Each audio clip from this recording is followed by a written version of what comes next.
In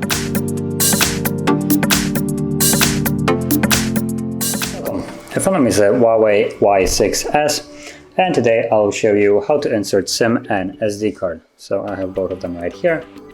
And before we get started, there is one thing that we'll need, which is a SIM eject tool. I have one right here. They come provided with the device, so you can find them somewhere in the box.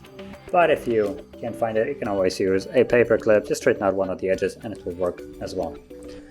So I want to take out the tray, which is located on the upper left side of the device. So right here, as you can see.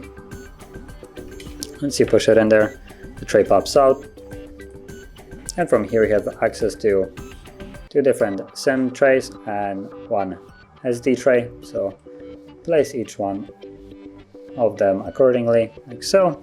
Make sure it's laying flush on the phone, on the tray I mean, and from there you want to hold it securely and slide it into the device like so.